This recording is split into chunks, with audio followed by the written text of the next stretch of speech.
Bonjour à tous et bienvenue dans cette nouvelle édition du Grand JT des Territoires. Voici tout de suite les titres de l'actualité. Nous débuterons ce journal avec la Cité internationale de la langue française, inaugurée en début de semaine. Et nous verrons avec WEO TV, la chaîne de la Voix du Nord, comment le château de Villers-Cotterêts est devenu l'adresse du français. Président du Comité européen des régions à Bruxelles, ce maire de la Sarthe s'est rendu en Ukraine près de la frontière polonaise. À son retour, il a rappelé auprès de LMTV Sarthe que la guerre y est toujours aussi violente. Vous verrez dans ce journal. La décision a beaucoup agacé les motards, mais le contrôle technique des motos entrera bien en vigueur en avril 2024, même si tous les points prévus ne seront pas contrôlés dès cette date. Une équipe de TL7 dans la Loire l'a constaté dans un centre de contrôle technique. Enfin, notre partenaire TV78 a visité pour nous le célèbre zoo de Thoiry qui enrichit son parcours en proposant Lumière sauvage, une magnifique déambulation féerique qui nous rappelle que Noël approche. Mais commençons ce journal avec ces images impressionnantes de la tempête Ciarán qui a traversé le quart nord-ouest de la France durant 48 heures. Comme annoncé par les prévisionnistes, des rafales de vent à plus de 150 km/h et d'importantes précipitations ont entraîné de nombreux dégâts sur le parcours de la tempête, comme vous le voyez sur ces images. 600 compagnons du devoir et 65 corps de métier ont travaillé à ressusciter le château de Villers-Cotterêts, laissé à l'abandon durant de nombreuses années. Sous l'impulsion d'Emmanuel Macron, l'ancienne résidence royale de François Ier a été réparée après 3 ans de travaux pour devenir la Cité internationale de la langue française. Pour WEO TV, la chaîne de la Voix du Nord, Jérôme Moubron nous fait découvrir ce lieu où la langue française se donne à voir et à entendre. Le président Emmanuel Macron inaugurait ce jour la Cité internationale de la langue française, un espace de 23 000 m² situé au cœur du château de Villers-Cotterêts dans l'Aisne. Le chantier, initié en 2017, a mobilisé quelques 220 entreprises pour restaurer ce lieu chargé d'histoire. En 1539, François Ier y signait une ordonnance imposant l'usage de la langue française dans la rédaction des textes juridiques. Devant un parterre de quelques 500 invités, Emmanuel Macron a dessiné ce qui est désormais le plus important projet culturel en dehors de Paris. Ce sera un lieu pour les enseignants et leurs élèves, pour venir apprendre, découvrir, étudier la langue française, pour venir se former également. Je veux qu'ici, les professeurs avec leur classe puissent venir découvrir des mots, car la France est une puissance éducative, et que l'ensemble des professeurs français puissent venir y apprendre les fondamentaux de ce qu'est la transmission du français. La Cité internationale de la langue française, c'est un parcours ludique de 15 salles, soit 1200 m² dédiés aux Français et à disposition de tous les publics. Outre les 150 pièces de collection exposées sur place, 62 outils de médiation seront accessibles pour permettre aux plus jeunes de s'emparer des mots et de leur histoire. C'est un parcours permanent qui, tout le long du premier étage, nous emmène dans le voyage des mots, dans la migration des mots, dans le transport par les mots, les émotions, parce que en français on chante, en français on aime, en français on pleure aussi, et on s'aperçoit à quel point notre langue, une langue, ce sont les sentiments les plus intimes et les plus forts qui viennent nous toucher.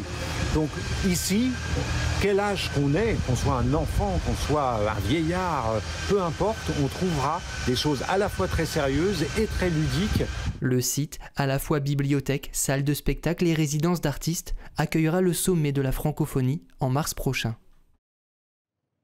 Que ce soit en Ukraine, comme vous le verrez, ou au Moyen-Orient, la guerre a malheureusement des conséquences humanitaires dramatiques, mais aussi économiques. Dom Benoît, directeur du magazine Géostratégie, était à Monaco pour une conférence et nos équipes ont recueilli son expertise sur les conséquences du conflit entre le Hamas et Israël, sur nos économies dans les territoires, en France et en Europe. Des conséquences humaines dramatiques naturellement, des conséquences monétaires. Le shekel israélien a considérablement baissé depuis le début du conflit. Israël est un pays pour autant très puissant. La banque centrale israélienne dispose d'énormes réserves de change en dollars, 200 milliards de dollars, donc il est fort probable qu'Israël, avec un PIB qui plus est considérable, près de 500 milliards, soutienne sa monnaie. Quelles vont être les conséquences sur nos économies ici en Europe, principalement sur l'économie française de ce conflit? Alors, si je puis dire, très largement, semblablement les mêmes que celles que nous avons vécues durant les différents conflits, c'est-à-dire l'augmentation du cours du pétrole. Qu'est-ce qu'on trouvera dans Géostratégie Magazine ce mois-ci dans les kiosques? Alors pour le numéro qui est en kiosque, le dollar est-il fini, avec une couverture avec Jacques Delarosière, l'ancien directeur du FMI. On tente de répondre à la question. Évidemment, le dollar n'est pas fini. Le dollar a de belles années devant lui, représente encore 60% des réserves de change détenues au sein des banques centrales, le 45% des transactions, l'essentiel pour le marché obligataire. Et puis pour le numéro qui va sortir, un dossier complet sur le conflit israélo-palestinien et également un point sur l'économie russe, l'économie en Ukraine et les économies occidentales. Voilà, tout à fait autre chose au Comité européen des régions qui représente les élus locaux et régionaux des différents pays membres de l'Union européenne. Le maire de Koulen dans la Sarthe faisait partie d'une délégation qui s'est rendue en Ukraine, à Lviv, près de la frontière polonaise. Il a pu constater que la guerre continue de dévaster le pays. Il témoigne de ce qu'il a vu là-bas au micro d'Enzo Maubert pour LMTV Sarthe. Regardez. Le 16 octobre dernier, le maire de Koulen, Christophe Rouillon, se rendait dans cet hôpital, à Lviv, une ville de l'ouest de l'Ukraine. Un déplacement effectué avec d'autres élus européens pour apporter un soutien politique, mais aussi une aide humanitaire. 10 jours après, le maire sartois reste marqué par ce qu'il a vu. Nous voyons des jeunes hommes amputés, des bras, jambes, des personnes, des femmes, des enfants en fauteuil roulant. Voilà, là c'est humainement, les yeux dans les yeux, les conséquences de cette guerre terrible. Une guerre terrible qui se raconte aussi loin de la ligne de front, comme dans ce cimetière où 700 soldats ont été enterrés. On voit passer les cercueils dans des véhicules et puis derrière les familles, les enfants. Voilà, c'est poignant. On ne peut pas se résigner à cette banalité de la guerre. Ce sont des jeunes hommes, ce sont des étudiants, ce sont des travailleurs, des gens qui ont décidé de se battre pour leur patrie. Et pourtant, le pays est résilient. Pour Christophe Rouillon, il faut maintenant l'accompagner dans son processus d'adhésion à l'Union européenne. La perspective de rentrer dans l'Union européenne est très importante. Elle donnera un espoir aux populations, elle permettra de stabiliser le pays, de stabiliser le continent. Et donc il faut préparer cela, il faut préparer la reconstruction de l'Ukraine, mais il faut aussi donner une architecture juridique à ce pays, améliorer la démocratie locale, lutter contre la corruption, faire émerger des élites locales qui demain seront là pour tenir le pays. Et si l'Ukraine tombe, nous aurons la Russie impérialiste post-soviétique aux portes de l'Europe, avec Vladimir Poutine qui ira plus loin. À son échelle, Koulen a signé un partenariat avec une ville d'Ukraine pour accueillir une vingtaine d'enfants lors d'un séjour en Sarthe, loin des bombes et de la guerre. À l'approche de l'hiver où la demande est forte en électricité, la France a souvent besoin d'importer cette énergie. Pour faciliter ces échanges, 64 km de câbles électriques relient la ville de Santa Llogaia en Espagne et celle de Bexas dans les Pyrénées-Orientales. Intégralement souterraine, cette interconnexion en plein cœur des Pyrénées a coûté plus de 700 millions d'euros. Objectif à terme pour l'Union européenne, doubler les capacités d'interconnexion d'ici 2035. Regardez ce reportage éclairant d'Isaac Barry pour Via Occitanie. On a à peu près 7 km côté français et 1 km côté espagnol. 64 km de câbles électriques relient la ville de Santa Llogaia en Espagne et celle de Baixas dans les Pyrénées-Orientales. Intégralement souterraine, cette interconnexion en plein cœur des Pyrénées a coûté plus de 700 millions d'euros. L'objectif des interconnexions, c'est d'utiliser l'électricité la plus intéressante possible, au sens celle qui est produite par des moyens de production les plus propres possibles. Donc on avait, jusqu'en 2015, on pouvait échanger 1400 mégawatts d'énergie entre la France et l'Espagne. Aujourd'hui, on peut en échanger 2800. Voilà, donc c'est à peu près l'équivalent de 3 réacteurs nucléaires. Mais le courant ne sera pas directement envoyé dans les ménages. Elle doit d'abord passer dans une station de conversion, comme ici à Baixas.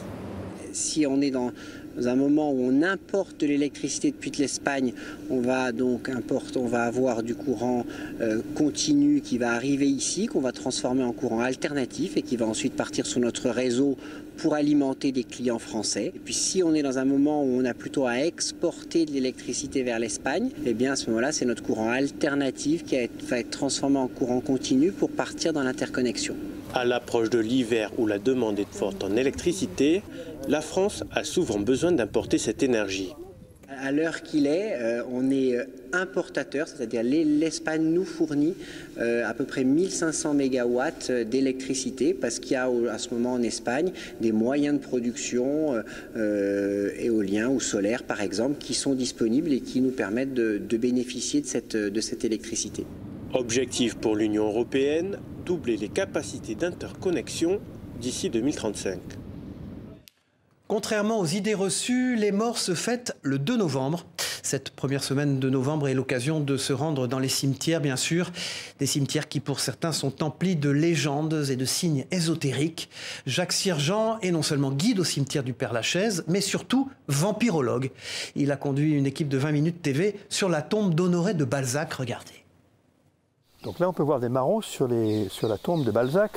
Tout petit objet remplit cette fonction. Sur le tableau de Gainsbourg à Montparnasse, les gens mettent des tickets de métro ou des cigarettes. C'est une preuve d'amour et de protection. À l'origine, rituel juif, on plaçait un rocher devant le tombeau quand les juifs enterraient leurs morts dans des grottes pour protéger le tombeau. Donc c'est un signe de protection. Quand on n'a pas de rocher, ce qui est lourd et compliqué et grand, on remplace par un petit caillou. Mais quand on n'a pas de petit caillou sous la main, on met un marron. Voilà, et puis repoussé depuis 2014, le contrôle technique des motos et des scooters entrera bien en vigueur en avril 2024. Malgré les enjeux de sécurité routière, cette mesure reste peu populaire auprès des motards et de surcroît encore compliquée à appréhender par les contrôleurs, comme l'a constaté Anthony Verpillon pour TL7 près de Saint-Étienne. Regardez. C'est désormais officiel, le contrôle technique des deux roues entrera en vigueur le 15 avril 2024. Le décret est paru au journal officiel le 23 octobre dernier. Il imposera donc un contrôle 5 ans après la mise en circulation d'une moto et même d'un scooter, puis ensuite tous les 3 ans à partir du premier contrôle. Une communication certes, mais dont les modalités sont encore floues, comme on a pu le constater dans ce garage de Roche-la-Molière. On est en train d'essayer de chercher les dates de périodicité pour les contrôles catégorie L qui correspond aux trottos de roues et aux 3 roues. Car si on lit le décret, les points de contrôle exacts qui sont à vérifier sur les 2 roues n'apparaissent pas clairement. Une info pourtant essentielle pour les contrôleurs techniques. Il y a une chose qui avait été dite, on va dire en bruit de couloir, qu'on aurait uniquement pour le moment de contrôler le bruit et les valeurs de pollution, et puis le reste ce serait des contrôles visuels. Après au niveau du bruit c'est assez compliqué. Parce qu'en fait, sur une carte grise, vous l'avez ici, en U1, je l'ai perdu, il est là, voilà, c'est les décibels qui sont contrôlés en fait en laboratoire, sans bruit externe. Nous, c'est pas possible aujourd'hui de faire une cabine insonorisée pour faire des tests anti-bruit. Et eux sont sur leur moto au quotidien, les motards de la brigade motocycliste urbaine de Saint-Étienne.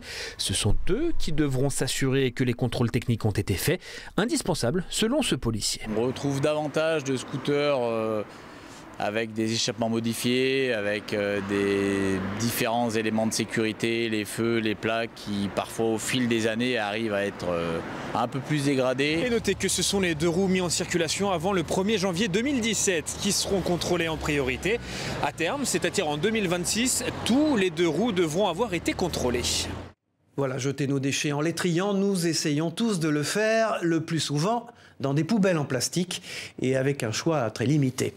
Bénédicte Roux, ancienne salariée d'un syndicat d'élimination des déchets ménagers, a eu l'idée de développer toute une gamme de bacs de tri des déchets en carton donc recyclable. Alain Druot l'a rencontré pour 7 à Limoges. Là, c'est vraiment des bacs qui sont destinés à amener des déchets après pour être valorisés. Donc ce ne sera plus des déchets, ce sera valorisé, soit à donner à une assoce ou à de la famille ou à des amis, soit à amener à la déchetterie. Voilà, recycler, c'est aussi l'idée portée par les Alpes françaises qui ont décidé de se porter candidate à l'organisation des Jeux olympiques et paralympiques d'hiver en 2030. Alors si la France n'avait plus organisé les Jeux d'été depuis un siècle, elle a organisé les JO d'hiver en 1924, en 1968 et plus récemment en 1992 et a su entretenir et pérenniser de nombreux équipements, qu'elles soient utilisées à nouveau dans une candidature à l'impact carbone le plus limité possible. Les explications avec Lucas Rouc pour notre partenaire 8 Mont-Blanc. L'idée prend de plus en plus d'ampleur. Réutiliser d'anciennes infrastructures olympiques en vue d'une potentielle candidature aux Jeux d'hiver 2030. Dans cette optique, les tremplins de Courchevel pourraient réaccueillir la prestigieuse compétition 38 ans après les épreuves de saut à ski des Jeux Olympiques d'Albertville. Très intéressée par cette perspective, la station savoyarde rêve de raviver la flamme. Pourquoi aller reconstruire, rebétonner, alors qu'en fait on a déjà quelque chose d'existant qui peut être amélioré évidemment, hein, puisque on est quand même dans un équipement de 92 qui, que ce soit sur la partie remontée mécanique ou sur la forme des tremplins, a pas beaucoup bougé. Donc bien sûr qu'il faudrait, il y a des choses à améliorer. À Courchevel ou à La Plagne, la réflexion est la même. Chacune des stations espère s'appuyer sur l'héritage des JO de 1992 pour maximiser ses chances. En service depuis maintenant 30 ans, la piste de bobsleigh de La Plagne est un modèle de réussite. Depuis ces nombreuses années, les équipes de la piste ont su développer un certain savoir-faire. Ça fait 32 ans que la piste olympique de bobsleigh a un modèle économique qui fonctionne, qui permet à peu près un équilibre budgétaire chaque saison. C'est un des atouts majeurs, comme également d'avoir changé de système de réfrigération. On est passé de l'ammoniac à l'eau glycolée en 2007-2008. On est aujourd'hui la seule piste également à avoir fait ce changement, cette mutation de système de réfrigération. C'est aussi un atout sur le territoire en termes d'attractivité. Et ça, ce sont évidemment des arguments qui pèsent, enfin à mon sens, qui peuvent peser très lourd dans la balance de la candidature. Des travaux de modernisation seraient donc seulement à prévoir sur les deux sites. Un atout écologique et surtout économique qui irait dans le sens de la future candidature française. Développer la fréquentation touristique en s'appuyant sur une offre hôtelière diversifiée. C'est l'ambition de la ville de Troyes, connue pour sa basilique Saint-Urbain. La création récente de l'hôtel La Licorne, valorisé par 5 étoiles, permet d'attirer une nouvelle clientèle à Troyes, comme l'explique Christelle Taillarda, directrice de l'agence de développement touristique du département de l'Aube, au micro de notre partenaire Canal 32. Troyes a beaucoup de choses à offrir, mais il faut qu'on ait des premières raisons de venir. Un 5 étoiles, c'est une première raison de venir. La personne qui vient, qui veut du luxe, qui fait un spa et qui s'en va, c'est de plus en plus rare. Il y a aussi des gens qui veulent profiter de la pleine nature, notamment les clientèles anglo-saxonnes, les Australiens. En France, 10% des décès par noyade sont consécutifs au fait de ne pas savoir nager. L'opération Comme un poisson dans l'eau offre un accès pour tous aux infrastructures aquatiques, ce qui est un premier pas vers l'apprentissage de la natation. À Saint-Dié-des-Vosges, Livia Bulcheret et Denis Lequesne ont sauté dans le grand bain avec les enfants. Et c'est pour Vosges TV, regardez. En soufflant. Oui, oh, bravo. Yes. Ils ont entre 6 et 10 ans et parmi eux, certains ne fréquentent la piscine que de manière exceptionnelle. En France, plus d'un enfant sur 3 ne sait pas nager avant sa rentrée en 6e. L'opération nationale Comme un poisson dans l'eau existe pour combattre les inégalités et rendre l'activité accessible à tous. Toute la semaine, ces 16 enfants bénéficieront de l'accès au centre aqualudique Aquanova America à Saint-Dié-des-Vosges. Je suis déjà venue l'année dernière avec le centre social et oui, j'aime bien nager, c'est trop bien. Moi, j'aime bien faire de la piscine.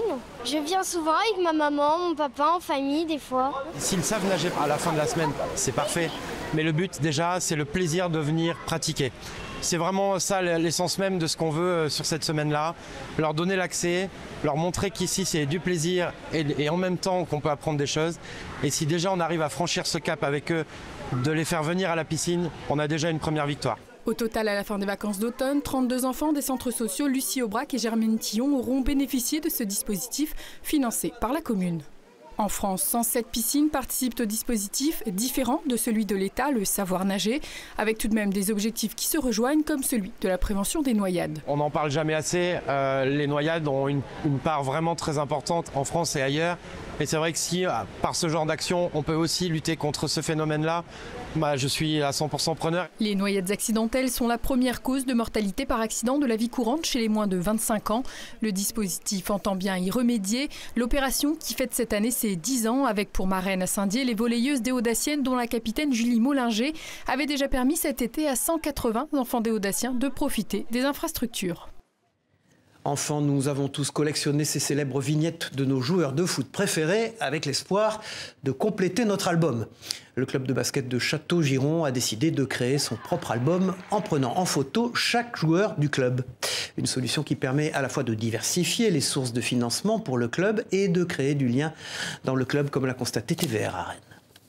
Alors voilà la maquette, qui donc encore effectivement une maquette, puisque c'est pas tout à fait à la taille réelle du futur album. L'idée c'était vraiment de trouver une nouvelle manière de communiquer ou de proposer quelque chose de différent où on peut pour le club gagner de l'argent et pour les adhérents et l'image du club créer du lien vraiment entre les tout jeunes, l'équipe Fagnon, la détente, savoir qui est qui, créer du lien.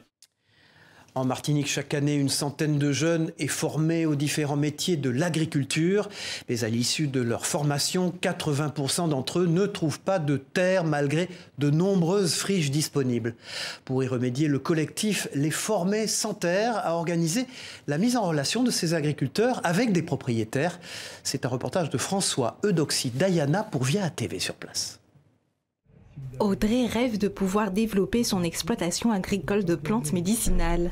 Aujourd'hui, elle est en reconversion professionnelle pour devenir agricultrice depuis son retour en Martinique il y a 5 ans. Avant de réaliser son projet, elle est confrontée à un problème majeur. C'est le manque de terre qui est mon obstacle premier, puisque je n'ai aucune propriété, je ne suis pas propriété terrienne. Je débute de zéro. Organisé par le collectif Les Formés sans terre, cet événement a permis de mettre en relation les agriculteurs formés avec des propriétaires qui veulent louer ou vendre leur terrain. Chaque année, une centaine de jeunes sont formés au métier d'agriculteur en Martinique. 80% d'entre eux ne trouvent pas de terrain pour commencer leur activité, alors que le territoire regorge de possibilités. On dit qu'il y a entre 8 000 et 10 000 hectares de terre en friche. Ce sont quelquefois des terrains agricoles, mais qui sont redevenus en friche, c'est-à-dire on a laissé la forêt repousser. Il y a une autre problématique aussi, c'est qu'en Martinique, on est soumis au problème de l'indivision. Il y a énormément de familles qui ont des terrains, mais les terrains sont indivisibles. Et ça aussi, ça pose problème quant à l'acquisition ou la transmission de terrains à de futurs agriculteurs. Pour le député Marcelin Nadeau, parrain de l'événement, cette problématique pourrait décourager certains jeunes et freiner l'objectif de la souveraineté alimentaire. De plus en plus, il y a des jeunes qui comprennent l'intérêt, par exemple, de l'agriculture biologique. Il y a des jeunes qui comprennent l'intérêt de pratiques culturelles différentes. Et bien justement, à travers ces actions concrètes, soutenues et accompagnées, nous pouvons aider les volontaires parmi les jeunes qui souhaitent à la fois rester, vivre au pays et exercer le métier d'agriculteur. Le collectif Formés sans terre devrait poursuivre son action en rencontrant la CTM et en accompagnant les agriculteurs et les propriétaires dans les procédures. À la nuit tombée, quand les animaux du zoo de Thoiry disparaissent aux yeux des visiteurs, la magie des lanternes prend place sur un magnifique parcours où se mêlent différents univers féeriques, de grands animaux emblématiques, mais aussi la faune et la flore de chaque continent de la planète. C'est la 6e édition de cette opération et il faut souligner que pour réduire l'impact carbone du festival, 75% des lumières sont restaurées chaque année par des équipes d'artisans et réutilisées, vous allez le voir.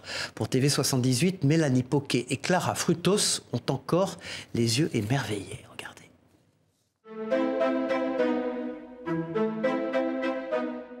Entrés dans un monde enchanté, les Lumières Sauvages de Thoiry sont installées. Un parcours d'un peu plus d'1 kilomètre à travers les jardins du château pour voyager, au cœur des grands continents des peuples et de leur écosystème. C'est féerique, c'est vraiment magique. On tombe complètement en enfance, on voit tous ces animaux, c'est vraiment magnifique. Moi j'ai bien aimé, ça a l'air bien la nouvelle partie d'Asie qu'ils ont faite. Donc on va aller découvrir ça. Je trouve ça magnifique, il y a eu des améliorations, enfin des changements par rapport aux années précédentes. Ils ont ajouté des scènes de vie avec des personnages.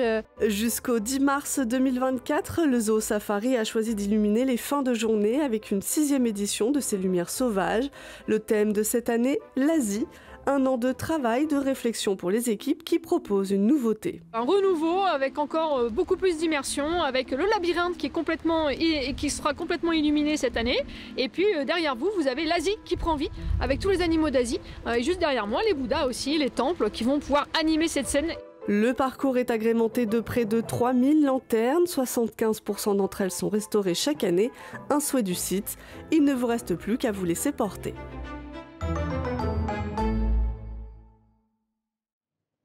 Voilà, et cette semaine, vous trouverez en kiosque 2 éditions spéciales du Point consacrées à Reims et à Nice. Elles sont coordonnées par Audrey Emery. À Reims, il sera question des grands projets de la ville pour 2030, mais aussi des ambitions du maire de la ville, Arnaud Robinet. Plus au sud, les équipes du Point ont enquêté sur les ambitions de la métropole niçoise, présidée par Christian Estrosi, qui veut prévenir les effets du dérèglement climatique sans renoncer à son développement économique et culturel. Voilà, ces éditions du Point sont en kiosque ce week-end, bien sûr. Voilà, et puis nous partons à Cannes où nous voulions absolument saluer Philippe Bouvard qui fêtait cette semaine à 94 ans ses noces de platine. 70 ans de vie partagée avec Colette. Lui a longtemps été une grosse tête, elle est restée une forte tête. Sauvages de son nom de jeune fille, ils étaient faits pour s'entendre, même si l'humour a beaucoup contribué à cette longévité. Regardez. Un hebdomadaire ne paraît qu'une fois par semaine. Un couple, lui, dispose d'une périodicité quotidienne. C'est là que les problèmes commencent, parce que c'est pas toujours très facile.